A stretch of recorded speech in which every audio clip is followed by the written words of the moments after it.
Wow! Good morning mga kapamilya. Dito naman tayo sa likod. Nagpapakain na naman tayo ng ating mga manok. Mga manok, mga sisig natin na malalaki na. Going to 1 month na sila this February 12, no? February 12, isang buwan na sila. Yan na, malalakas na kumain. At bibigyan natin sila ng vitamins. Yun, bibigyan natin sila ng vitamins, Vitamin Pro. Yan, ito yung vitamins na ginagamit natin, no? Yung Vitamin Pro. Yan yung ginagamit natin vitamins para sa ating mga sisiw, no? Family. Ayan. Nakakabibigay ko lang sa kanila kanina. Tapos itong pangorga, itong hammer, dewormer, yan, pang-purga natin dito sa ating pinapalahi, no? Na-late na ako na, pupurgahin ko lang ito. Pwede naman siguro silang purgahin yan kahit na ngigitlog. Nag-umpisa pa lang naman siyang mag-itlog. Kaya yan na natin sa lagay natin ng pampurga.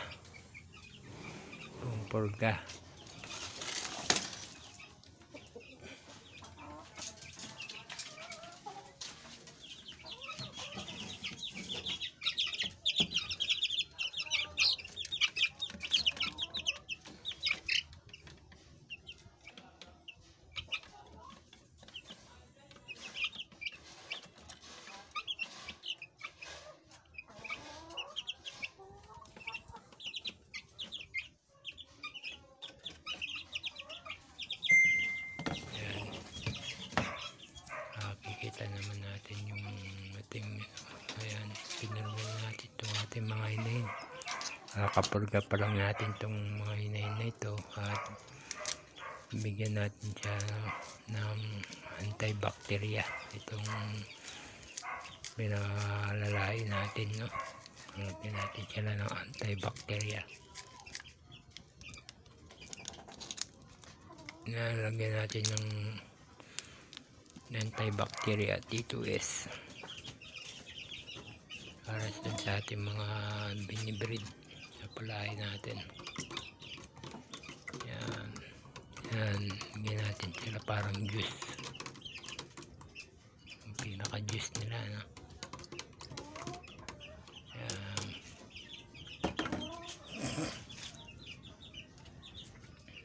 Yan, lalagyan natin ng dito.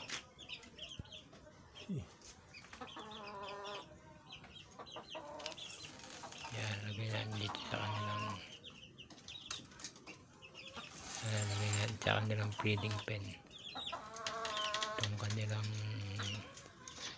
tubig na may antibacteria. Yan. Yan na. Lagay natin dyan. Yan yung ating fruit cup. Meron ng isang itlog ito.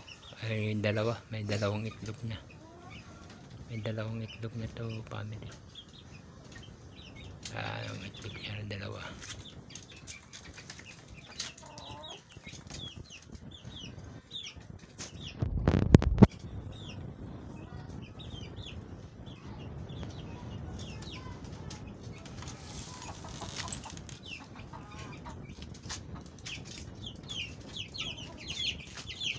Yung ating yung bacteria, vitamin Pro, yan yung mga gamot at yung mga ating sisiw. Yan sila, yung ating sisiw. Ayan.